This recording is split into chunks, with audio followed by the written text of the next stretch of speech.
Yo les shonen, j'espère que vous allez bien, que tout se passe pour le mieux pour vous.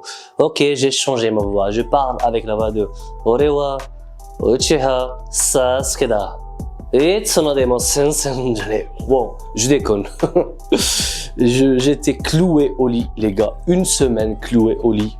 Migraine, le nez qui coule et voilà, la voix qui a changé. Donc j'ai commencé à imiter des voix et tout. Bon, on s'en fiche de ça, ce n'est pas le plus important. L'épisode 8 de Solo Leveling, les gars, je sais pas si vous l'attendez, vu que vous ne regardez pas assez mes vidéos, mais on s'en fout de ça, on le fait, voilà, dans la joie et la bonne humeur. Épisode de... un peu... il n'y avait pas beaucoup de baston dans cet épisode. Pour ceux qui aiment la baston, faudra repasser la semaine prochaine peut-être. Enfin, je sais pas. Donc, épisode 2, moi ça m'a plu. Je commence vraiment à, comment dire, à plonger, à m'immerser, à me plaire dans cet univers de Solo Leveling et j'adore. Franchement, au début, c'est vrai, j'étais sceptique, j'aimais pas trop, je trouvais qu'il y avait trop de hype derrière l'animé, mais maintenant, franchement, j'adore les gars. Hier, quand je regardais l'épisode, voilà, j'étais au KLM, concentré, j'avais de l'empathie pour les personnages parce que dans cet épisode-là, ils ont développé plus les autres personnages. On voit les personnes qui étaient avec Jinwoo dans la première, dans le premier donjon où il y avait le Kami bizarre qui a buté tout le monde. On a vu un peu quelques mois après les survivants, enfin l'état mental et l'état spirituel, enfin l'état dans lequel étaient les personnes qui ont réussi à survivre à, enfin cette, je sais pas, à ce drame quoi. Bon, Jinwoo a changé, on le sait, on le suit, c'est le personnage principal, mais les autres, sa pote, moi j'avais oublié qu'elle était drombée. Elle est drombée, mais elle a toujours peur, elle a toujours ce traumatisme, mais elle n'a pas envie de, comment dire, d'arrêter. Elle n'a pas envie d'arrêter les bastons, les donjons. Parce que, d'après ce que moi j'ai compris, elle ne s'entendrait pas très bien avec ses parents. Déjà, elle vit seule. Elle était au téléphone avec sa mère, avec sa daronne. Et sa mère lui disait que arrête, tu es drombée, tu es censée être puissante, mais tu as toujours peur, il faut arrêter, ton père n'est pas d'accord, ceci, cela. Donc, on sent que peut-être, je sais pas, peut-être que cette fille-là, j'ai oublié son nom, fait les donjons pour échapper un peu à sa famille parce que elle ne s'entend pas très bien avec sa famille. Ça peut être ça, moi je sais pas. Mais bon, quand même, on lui a envoyé un message, la société des Hunters lui a envoyé un message qu'il fallait faire un donjon, qu'ils avaient besoin de bras et qui, pas bras de Dragon Ball, hein, pas la fille de Vegeta, de bras. Il a besoin de bras et donc il fallait qu'elle vienne. Bon, elle a accepté. On voit aussi le chef de guilde, celui qui a perdu son bras, le mec sympa qui a perdu son bras. Voilà, on constate qu'il fait du kendo. Il est maître dans le kendo et les gens le respectent beaucoup. Et oui, on apprend aussi que lui, il est vraiment fort.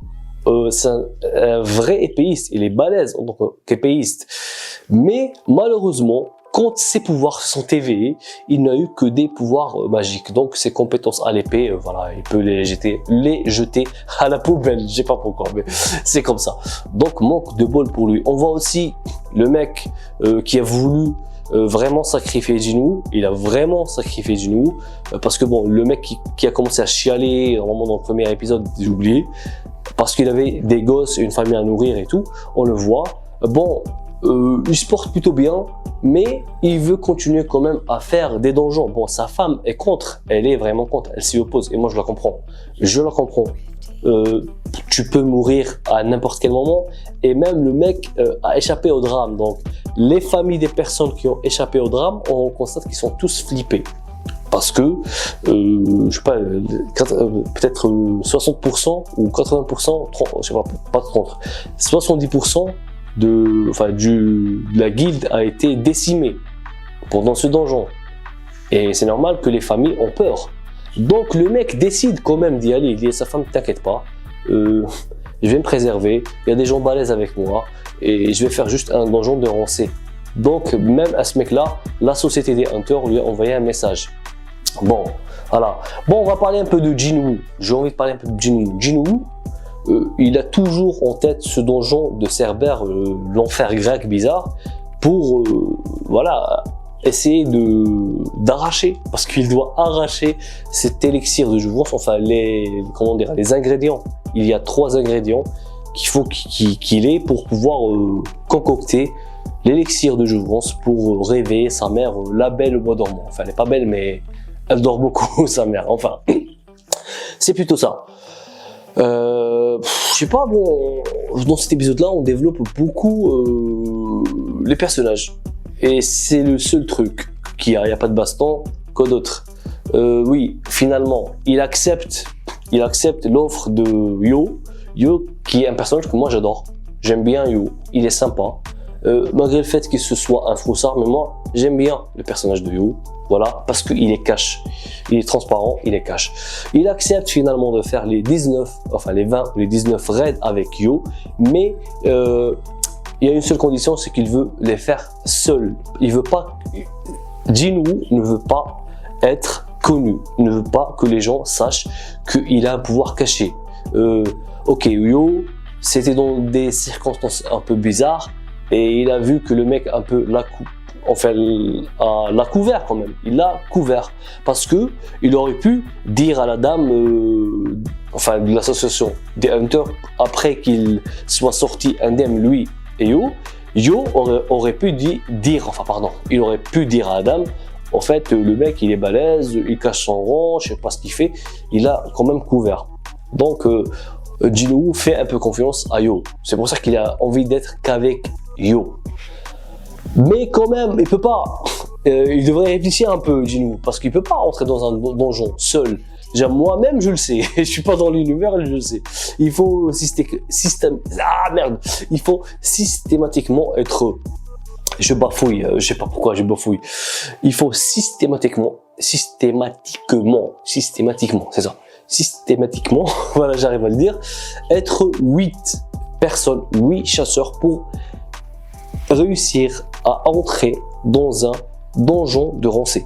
C'est une règle sine qua non qu'il faut qu'il y ait, voilà quoi.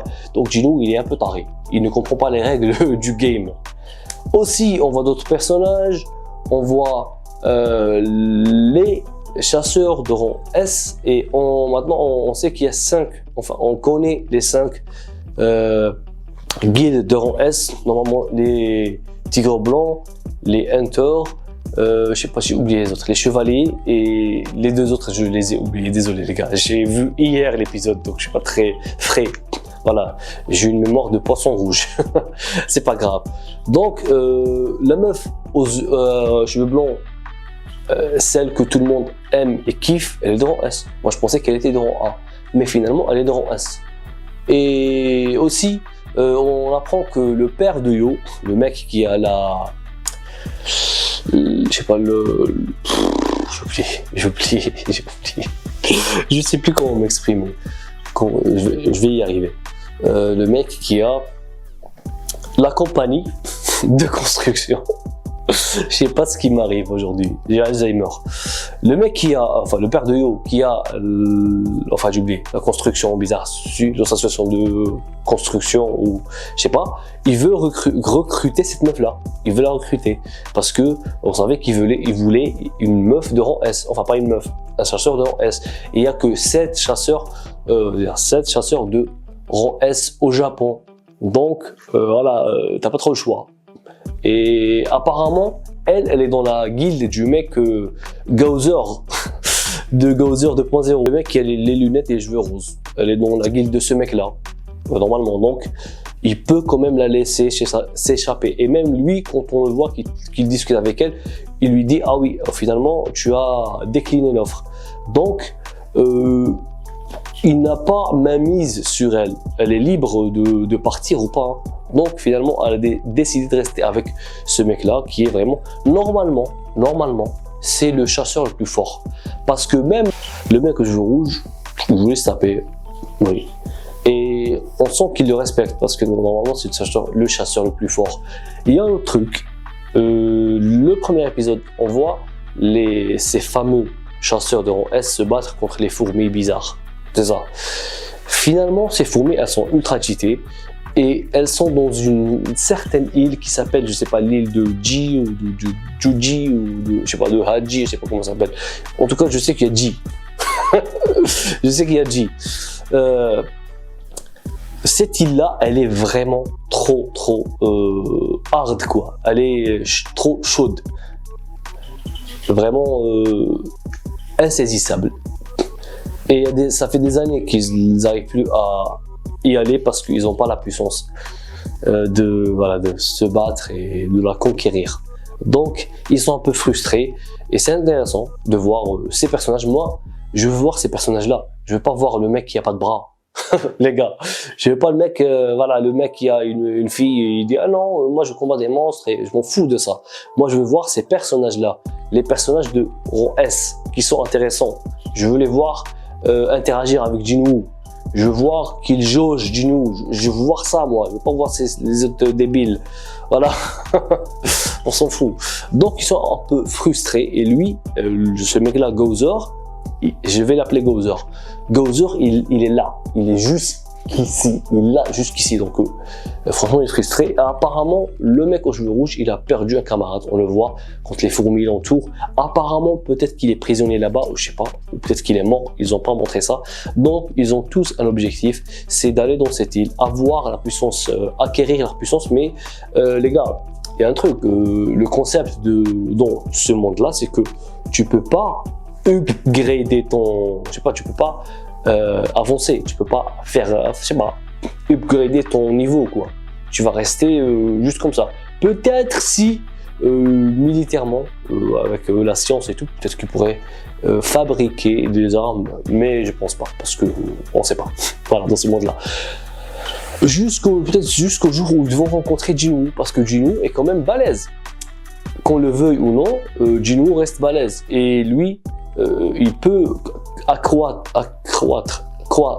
sais pas, faire augmenter son niveau.